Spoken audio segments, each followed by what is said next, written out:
इस वक्त आप ठीक देख रहे हैं कि हमारे साथ महराजुद्दीन मलिक एमएलए डोडा एक बार फिर से जुड़ चुके हैं और इनसे कुछ सवालात रहेंगे। आपने देखा लगातार गुज़श्ता 3 रोज से जो है जीएमसी डोडा वर्सेस महराज मलिक जो हर एक टाइटल यही डाल रहा है कि एक कंट्रोवर्सी बन चुकी है। आप देखना होगा कि क्या इस बात का जो है इनके पास एक जवाब रहेगा। लगातार ये कंट्रोवर्सी बनी है या बनाई गई, या इस चीज को किस तरह से देखते हैं? देखिए, माहौल बेहतर करना है, लोगों को सहूलियात देनी है। बीमार आदमी को इलाज उसी वक्त चाहिए, बस उसकी एक पहल की है, कोशिश की है। क्योंकि जिस तरीके से प्राइवेट चीज़ों को ज़्यादा फोकस किया जाता है, गवर्नमेंट के हमारे पास इक्विपमेंट हैं, हमारे पास स्टाफ है, तो उस स्टाफ को काम करना चाहिए क्योंकि उसकी एक सैलरी जाती है, तो उस तर्ज पे काम करना चाहिए। अब ये आदत नहीं थी, पुराने तर्ज पे लोग काम करते थे, एक अलग किस्म का माहौल था, उस माहौल से निकलना पड़ेगा क्योंकि नेता अगर बदले हैं तो सिस्टम भी बदलेगा। सवाल ये रहता है कि महराजुद्दीन मलिक सोशल मीडिया पर ही अभी तक जो है छाए हुए हैं, तो ग्राउंड जीरो पर कोई काम हुआ अब तक? ऐसा नहीं है, आपको बहुत कुछ दिख रहा है। ये जो चीज़ें हैं, पहली बार नेता आपके सवालों के जवाब दे रहा है, ये नहीं बदला। आज तक आपको दिखे नहीं, लोगों को दिखे नहीं, लोगों की आवाज़ नहीं उठी। बहुत चीज़ें बदली हैं, उसमें हमें बताने की ज़रूरत नहीं। उसके अलावा अगर कोई सवालात आपके रहते हैं, जेन्युइन सवाल, जिस तरीके से माहौल को बदलना, ये हमने वादा किया है और आवाम के हित के लिए कुछ भी करेंगे और उसके लिए जहाँ तक हो सके पूरी ताकत लगाएंगे। ऐसा नहीं है मीडिया में दिखता हूँ, वो मैं अभी भी दिख रहा हूँ, लेकिन डोडा के अंदर हूँ। जब मैं ज़मीन पे होता हूँ तो भी सोशल मीडिया पे दिखता हूँ। मैं हर वो काम करना चाहता हूँ, चाहे वो अच्छा है या बुरा है, उसे जज करने वाली आवाम है। और जो मैं कर रहा हूँ लोगों की बेहतरी के लिए, मेरा दिल कहता है कि मुझे गवर्नमेंट मेडिकल कॉलेज को बेहतर करना चाहिए, वहाँ पर लोगों को इलाज देना चाहिए, क्योंकि मेरा तबका गरीबों का है। और डॉक्टर एक ऐसे लोग होते हैं जो गरीब को, किसी को जिसको डॉक्टरी के बारे में इल्म नहीं है, यहाँ डॉक्टर को भी खुद नहीं पता होता कि मेरे सच में अंदर से मशीनरी में क्या खराबी है। डॉक्टर बोलते हैं एक आम आदमी भरोसा करता है, और उसके भरोसे को उसे निचोड़ा नहीं जाना चाहिए। हमारे पास गवर्नमेंट मेडिकल कॉलेज है, प्राइवेट में नेक्सस खत्म होना चाहिए। प्राइवेट इलाज नहीं करना है। जो लोग मेडिकल कॉलेज में आते हैं उनका इलाज उधर ही होना चाहिए, उनको वहाँ से शिफ्ट नहीं होना चाहिए। और जिसका काम जैसे 9 to 5 डॉक्टर्स की तैनाती होनी चाहिए, उसकी सैलरी मिलती है। मैं कोई इनके मुखालिफ नहीं बोल रहा हूँ, मैं मुखालिफ नहीं हूँ, लेकिन जिसको सैलरी मिलती है उसको अपना काम करना चाहिए। देखिए, ये जायज़ बात है, और जायज़ बात पे ही आप कंट्रोवर्सी मत कहिए। किसी को मैं उनका काम याद दिला रहा हूँ, जैसे मैं भी एमएलए हूँ। मैं अगर 8 महीने से लगातार चल रहा हूँ, इधर जा रहा हूँ, उधर जा रहा हूँ, ये मेरा काम है। नेता का यही काम है, सवाल उठाना, उस पर काम करवाना, यही तो। और किस लिए मुझे चुना है? जब मैं दिन रात मेहनत कर रहा हूँ, मैं परिवार को छोड़ रहा हूँ, मैं घर को छोड़ रहा हूँ, मेरे अलावा भी नेता है, वो अपने घरों में आराम की जिंदगी गुजार रहे हैं, तो इसका क्या मतलब है? लेकिन अगर मैं जाग रहा हूँ, दूसरे को मैं सोने दूंगा नहीं। क्या उम्मीद लग रही है कब तक जो जीएमसी का मसला है, इस चीज को कल से हल हुआ है, ये ठीक हो रहा है, ठीक हुआ है। अब अगर कुछ लोगों को अकल अभी नहीं आई होगी, उनको अभी भी अगर शौक है पैसा कमाने की, मैंने उनको बोला है। देखिए, मैं आखिरी बार फिर बोल रहा हूँ, मुझे नहीं लगता है कि आप जीएमसी के अंदर वो धांधली है। अच्छा काम है, करेंगे काम, सब मिलकर करेंगे। जो जिम्मेदार है वो जिम्मेदारी निभाएंगे। मैं ये नहीं कह रहा हूँ कि आपको किसी मुर्दे को जिंदा करना है, आपका जितना काम है आप उतना ही कीजिए, मैं आपको कुछ और नहीं कह रहा हूँ। लेकिन जीएमसी जम्मू है, जीएमसी डोडा है, जीएमसी कश्मीर है। अब जीएमसी है तो वहाँ अगर इलाज नहीं होगा, नर्सिंग में होम में होगा, ये सवालिया निशान है, तो वो चीज़ नहीं चाहिए। सर, जीएमसी कंट्रोवर्सी के बाद आप पहली बार डोडा आए हैं, क्या आपका जीएमसी का दौरा होगा? देखिए, ये बताना ज़रूरी नहीं है कब होगा, किस वक्त होगा, वो मुझ पे रख दीजिए। जीएमसी मेरा घर है, मेरी कॉन्स्टिट्यूंसी, मैं इसका जिम्मेदार हूँ, ठीक है। जैसे कोई हेड ऑफ द इंस्टीट्यूशन है, उसकी जिम्मेदारी होती है, उसकी निगरानी होती है, पूरी आवाम की जिम्मेदारी कैसे उठाएं ना। या एक डीसी है, उसकी जिम्मेदारी है डिस्ट्रिक्ट एडमिनिस्ट्रेशन को देखना, वक्त के हालात को देखना। उसी तर्ज पे महराज मलिक को जिम्मेदारी कॉन्स्टिट्यूंसी की है, और मैं किसी वक्त भी कहीं पे भी जा सकता हूँ जहाँ मुझे लगे गड़बड़ है, उस गड़बड़ को। महराज साहब, आपके जब विजिट के बाद डॉक्टर ने भी स्ट्राइक जो है वो रखी थी, कहीं ना कहीं लोग काफी ज्यादा सफर हुए, लेकिन इसको किस तरीके से देखते हैं आप? देखिए, सफर नहीं होंगे, क्योंकि सफर इसलिए नहीं होते हैं। देखिए, अगर मुश्किल वक्त आएगा बेहतर भी आएगा, लेकिन अगर मुश्किलें नहीं आएंगी तो बेहतर कब आएगा? क्योंकि आज से पहले ऐसे ही माहौल था, उसको धक्के, उसको गाली, उसको ये, उसको पैसा लूटो, उसको खाओ, यहाँ से रेफर करो, वो चीज़ें नहीं होंगी। अब जब यहाँ से रेफर होगा तो कोई मेरिट पे होगा, कोई वजह होगी जिसका इलाज यहाँ जीएमसी में नहीं, उनको लिखना पड़ेगा कि यहाँ से हम रेफर क्यों कर रहे हैं, और आगे जो पकड़ने वाला वो भी बताए कि रेफर अगर किया है उसकी वजह है, उसका इलाज यहाँ पर नहीं है, आपके पास मशीनरी नहीं है, क्यों नहीं है, जो मशीनरी है वो इंस्टॉल क्यों नहीं है, वो काम क्यों नहीं कर रही। बहुत सारी चीज़ों में बदलाव आपको दिख रहा होगा। आज भी आप चले जाइए, देख लीजिए क्या लोग कह रहे हैं, क्या लोगों को पूछताछ हो रही है। मैं एक बात बता सकता हूँ, जो गरीब यहाँ पर इलाज की गर्ज से आता है, उसका इलाज उसी वक्त उसी दिन होना चाहिए, बस। जो बीमार आज है उसकी बीमारी का इलाज आज होना चाहिए। आप सड़क बाद में बना सकते हैं, आप डॉक्यूमेंट्स बाद में बना सकते हैं, 1 हफ्ता ले सकते हैं, लेकिन बीमारी का इलाज आप महीनों पर नहीं डाल सकते हैं, उसकी जान को खतरे में आप नहीं डाल सकते हैं। और जीएमसी का इसलिए हंगामा होना, सुर्खियों में रहना, मेरा बोलना और उनको ठीक करने की ख्वाहिश करना, ये इसलिए इम्पोर्टेंट है क्योंकि हर इंसान की जान मेरे लिए बहुत कीमती है और गरीब यहाँ पर मधु का आर भी आपने फेक डाला है कि कहीं ना कहीं मैंने नहीं डाला है, उसने बनाया है, हमने ढूंढा है। कार्रवाई पूरी होगी और पूरी ताकत से होगी। एक सबक मिले, मैंने कहा है मैं छेड़ता नहीं हूँ, लेकिन मैं जब छेड़ता हूँ मैं छोड़ता नहीं हूँ।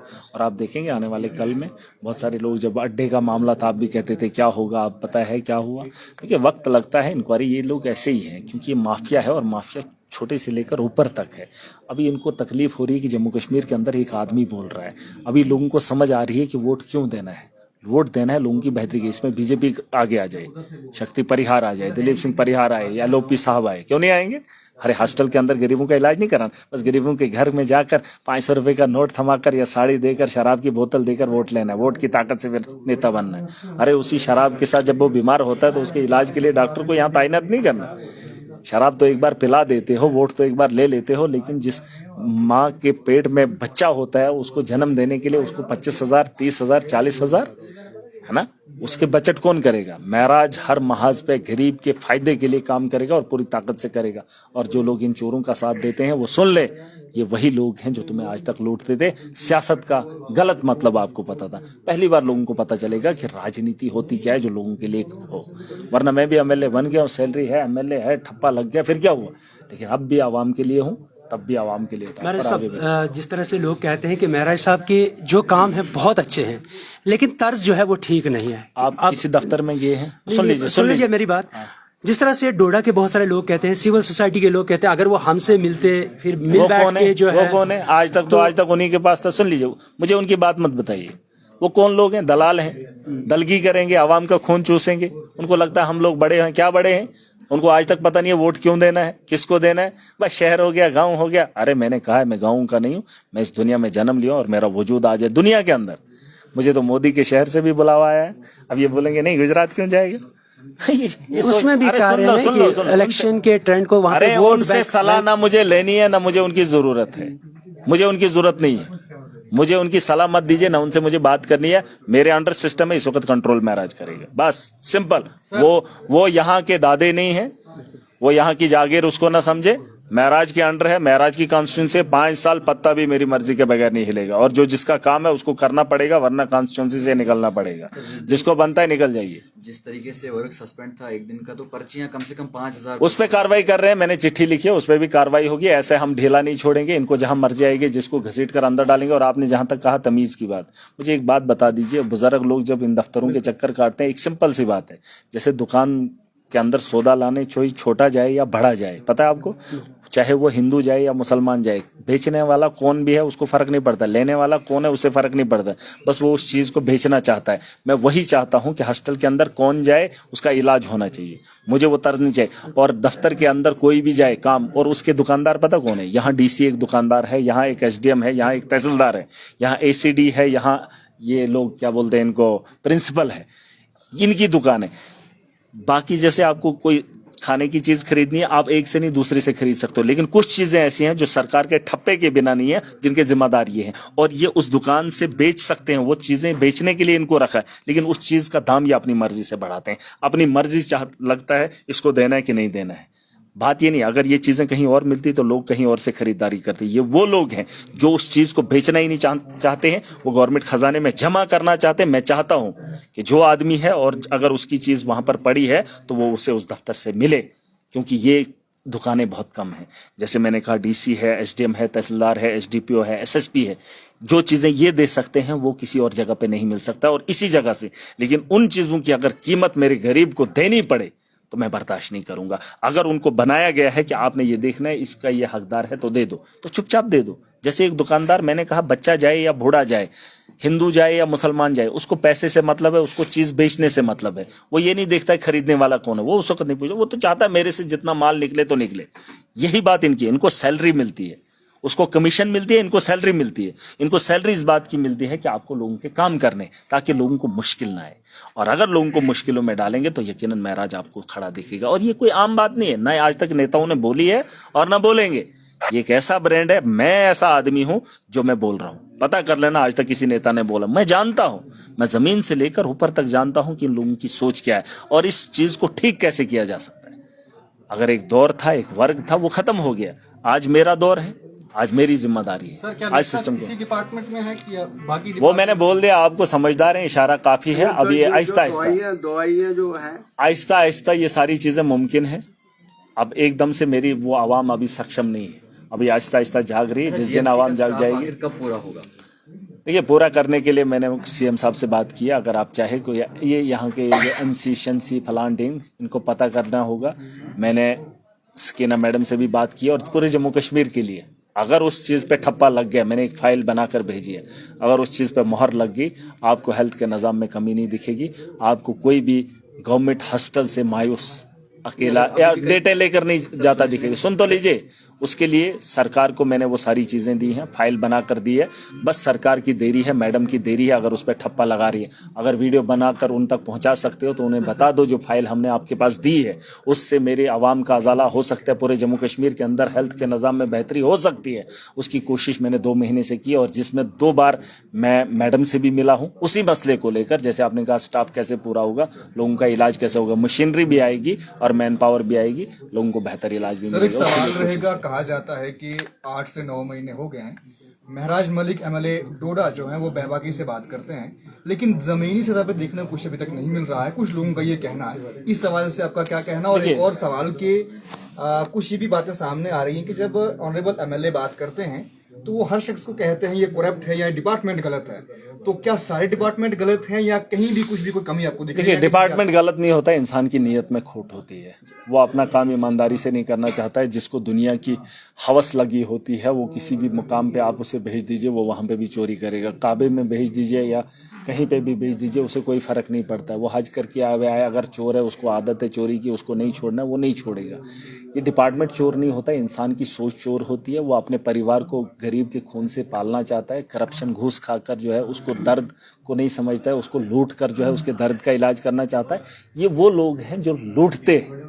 डिपार्टमेंट गलत नहीं होता। डिपार्टमेंट के अंदर सारी चीजें बताई गई है कि आपको किस तरीके से काम करना है। जैसे मैंने हलफ लिया है, मैं हिंदुस्तान के आईन में रहकर हिंदुस्तान की बेहतरी के लिए काम करूंगा। सबने तो लिया है हलफ। अब देश को लूटने में किस नेता ने कमी रखी? अच्छा, कहा जा रहा है कि अरे सुन दो लो, देश को लूटने में किस नेता ने कमी रखी है ना? अब देश को बेहतर बनाने के लिए अगर कोई काम कर रहा है, मैंने हलफ उठाया, मैं उस हलफ के साथ खड़ा हूं। मैंने जो वादा किया आवाम के साथ, उस पर काम करना चाहता हूं। और आप ये कोई पूछने वाला जो है उसको भी बता दो, कोई ये बता दो कि अच्छा कौन है, हम भी उसकी तारीफ करें। अरे अच्छे तो एक सवाल रह गया, एक जवाब देने से आप रह गए, गालिबन शायद भूल गए आपको, कि 8 से 9 महीने हुए हैं लेकिन जमीनी सतह पे अभी तक कोई काम देखने को नहीं मिला कुछ लोगों को। हाँ, नहीं, अरे रुक जाओ। अभी आपने 8-9 महीने की बात की, मैं एमएलए तो बना हूँ, ठीक है, लेकिन आपको पता है एमएलए बनने से काम कैसे होना है? कैसे होना है? पैसे से होना ना। पैसा वो मैंने जो दिया है, मैंने जो प्लान दिया, अब सरकार ने पैसा देना है। अब सरकार पैसा नहीं देगी तो महराज काम कैसे करेगा? ये चीजें आपको समझनी होगी। नहीं, इतने दिनों से कंट्रोवर्सी चल रही है, जो कुछ भी अरे यहाँ सुन पे तो लो, हुआ, पहले 8 तो महीने मैंने सकीना किया क्या? ने कोई एक ट्वीट किया, उससे मेरी बात हुई है, वो उस पर बात हो रही है। अब एकदम से कार्रवाई करेंगे नहीं, गरीब पे पर्चा काटना है, मिंट करेंगे। इनका पोर्टफोलियो है, इनका बैकअप है, इनके पास माल है, तो मालदार के खिलाफ कार्रवाई करना ये सरकार को बड़ा मुश्किल होता है। 12 लाख लोगों को घरों के अंदर बंद करना, उनका जनाजा निकालना इनके लिए आसान है, क्योंकि इनके पास फौज है, इनके पास पुलिस है, इनके पास ब्यूरोक्रेट है, इनके पास पॉलिटिकल लीडर्स हैं। तो इन लोगों का गला घोंटना इनको कोई बड़ी बात नहीं दिखती। बस एक बड़े आदमी को रोकना इनके लिए बड़ा मुश्किल होता है। छोटे छोटे आदमी को, मेरे जैसे आप लोगों को अंदर करना, पर्चा बिना पर्चे के अंदर ठोकना, 3 दिन कार्रवाई करना, कोई फर्क नहीं पड़ता है। किसी बहन की शादी न करने देना, उसको रोकना, ये इनका एक आम बात है। इनको एक दूल्हे को उठाना, उसे अंदर करना, इनके पास ये कोई बड़ा मसला है ही नहीं। लेकिन एक महिला की इज्जत, जो मालदार है, जो लूट खसूट करती है, जो झूठी है, जो उसने फ्रॉड किया, जिसने 420 किया, उनके लिए खिलाफ बड़ा मुश्किल है। कार्रवाई करेंगे, टाइम लगेगा, लेकिन हम छोड़ेंगे नहीं। और उसके अलावा जिन 8 महीनों की बात हुई है, 8 महीने तब बनेंगे, मेरे पास सिर्फ सैलरी है, 1.5 लाख मुझे सैलरी आती है, 1,60,000 गाड़ी है, तेल है, उसमें जितना मुझसे हो सक रहा है मैं चल रहा हूँ। और कुछ लोग जो मुझे मांग रहे हैं उनकी अदायगी भी कर रहा हूँ, कुछ कर्जा भी उतार रहा हूँ। रही बात काम की, काम होता है पैसे से। मोदी के पास पैसा नहीं होगा तो काम क्या करेगा, है ना। अब मेरे पास अगर आया है पैसा तो पूछो ना आपने क्या किया। रही बात ट्रांसपेरेंसी की, करप्शन के खिलाफ मैंने जंग छेड़ी है, पूरी ताकत के साथ आवाज उठाया। सबसे बड़ा काम जो माफिया था अड्डे का, उसको मैंने रोक दिया और ये ताकत से मैंने किया। और इनको इनकी औकात दिखाई, असली नेता का रूप दिखाया। इससे बढ़कर 8 महीने के अंदर काम क्या चाहिए। अरे अगर मेरा नाम पूरे देश के अंदर 8 महीने के अंदर हो गया, डोडा का नाम चर्चों में रहा, सुर्खियों में रहा। आपको इसे, वैसे तो मोदी जी ने भी जुमले ही बोले हैं, उन्होंने कौन सा काम किया है। मतलब आप भी जुमला बोल रहे हैं? नहीं, मैं जुमला नहीं बोल रहा हूँ, मैं तो कर भी रहा हूँ ना, मैं तो कर भी रहा हूँ ना। अब वो जो उनके हाथ में है, मैं तो खुद कह रहा हूँ मेरे पास पैसा ही नहीं है, क्या करूँ। हाँ, मेरे पास जो मुलाजिम है मैं उससे काम लेना चाहता हूँ, ये मेरे हाथ में है। देखिए, ये मेरे हाथ में, जो मुलाजिम मेरे अंडर है, जो मेरे कंट्रोल में है, मैं उसको काम पे लगाऊंगा। आपने एक कमेटी भी बनाई, वो कमेटी क्या सिर्फ हॉस्पिटल के लिए बनाई या बाकी स्कूलों वगैरह के लिए भी? फिलहाल हॉस्पिटल के लिए। देखिए, सबसे बहुत जरूरी है एजुकेशन और हेल्थ। इन 2 चीजों पे हम ज्यादा फोकस कर रहे हैं। हमारे बच्चों की तालीम बहुत जरूरी है और हेल्थ का निजाम, जो इस आदमी को इलाज अभी चाहिए उसको चाहिए, ये कंपलसरी। सड़क बने ना, कहना है जो इनने कमेटी बनाई। अरे नहीं, वो छोटे, मुझे आपसे बात नहीं करनी है। वो कौन लोग हैं, वो क्या है, आप अगला सवाल सर, कीजिए। एजुकेशन के बारे में आपने बात की थी, तो जो सिटी के आसपास के जो भी स्कूल्स हैं, टीचर्स ज्यादा है, बच्चे कम है। और मैंने उनको कहा है, मैंने सीएमओ साहब से बात की है, सीओ साहब से मैंने सख्ती से उन्हें कहा है, सीओ साहब को, कि आपने ये चीजें देखनी है, रेशो के हिसाब से मुझे स्टाफ चाहिए। और अगर वो इस काम को करने में कमजोरी दिखाएंगे तो कहीं न कहीं सवाल उठेंगे। देखिए, अपने लोगों को शहरों में लाकर लोगों के बच्चों को बेवकूफ बनाए। शहर के अंदर इतने सुकून है, हमें गाँव के अंदर। देखिए, सुन लीजिए, उस पर मैंने उनको कहा है, देखिए मौका दिया है मैंने उनको, जब से वो आए हैं मैंने कहा है इसमें थोड़ा सा काम होना चाहिए ताकि हमारे बच्चों को राहत मिले। बच्चों के हिसाब से, रेशो के हिसाब से आप स्टाफ प्रोवाइड कर लीजिए। कुछ जगहों पे 25 हैं, 150 बच्चे हैं, कुछ लोग जगहों पे 200 हैं, 4 टीचर हैं। तो उसमें मैंने उनको कहा अगर वो चीज़ें नहीं कर सकते हैं, फिर कुर्सियों पर बैठ कर क्या ही करेंगे। अगर इन चीज़ों में नाकाम रहे तो यकीन जानिए, अभी एक एक करके, अभी आप एकदम से पूरा बोलेंगे माशरे में अमल लाएंगे तो ये चीजें नहीं है। ये सवाल अधूरा रहा, कमेटी का काम क्या रहेगा? कमेटी का हर वो काम रहेगा। क्यों, आपको क्या लगता है निगरानी करना क्या गलत बात है? अरे निगरानी तो सबसे बड़ा काम है। निगरानी करना उन लोगों की जो तनख्वाह लेते हैं हमारे टैक्स की, और उन्हें लगता है कि नहीं हमें पूछने वाला कोई नहीं है। अरे निगरानी सबकी करूंगा, डीसी से लेकर नीचे चपरासी तक सबकी खबर रखूंगा।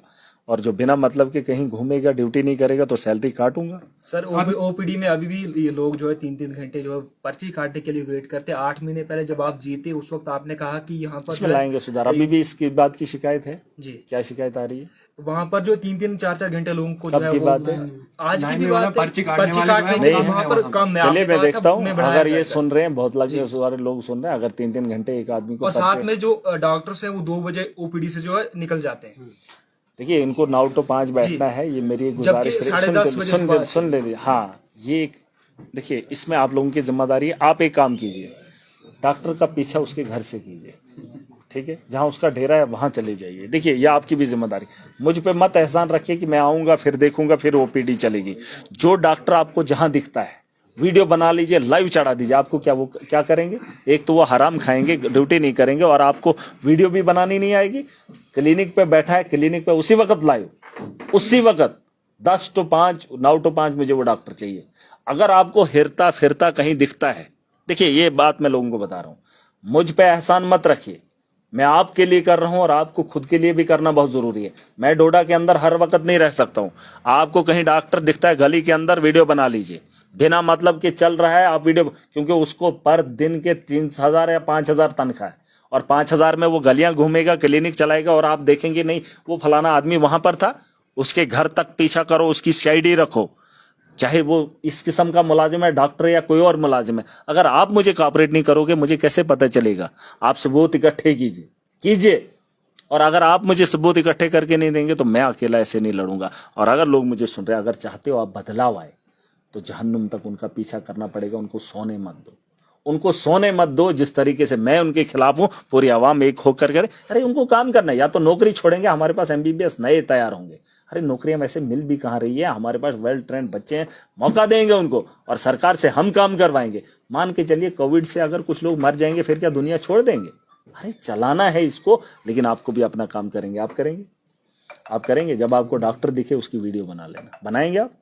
ये आपका काम है, दूसरी- क्योंकि दूसरी आपसे बात- उससे फायदा होगा। दूसरी बात, आपने कुछ डॉक्टर्स का नाम लिया था कि जो तनख्वाह जो है गुदो हॉस्पिटल से लेते हाँ, हैं, उसकी जो काम यहाँ पर चल, उस पे क्या कुछ कार्रवाई की जाए? देखिए, उसमें एडमिनिस्ट्रेशन अब जिन लोगों के हाथ में है, बात वही है कि 8 महीने महराज ने क्या किया। अगर मेरे हाथ में वो कहीं ताकत जिस दिन आ गई तो सिस्टम को बदलने में, आप कह रहे हैं ना 8 महीने, मैं 8 दिन नहीं लगाऊंगा, 8 दिन। और आप फिर बोलेंगे फलाना आदमी ऐसा, फिर फलाना, अरे यूं इनको लग रहा है। अब जिनके हाथ में ताकत है वो लोग इनके साथ खुद जुड़े हुए हैं, ये सारा माफिया चला रहे हैं कि बड़े लेवल पर जो है ऑर्गेनाइजेशन काम कर रही है।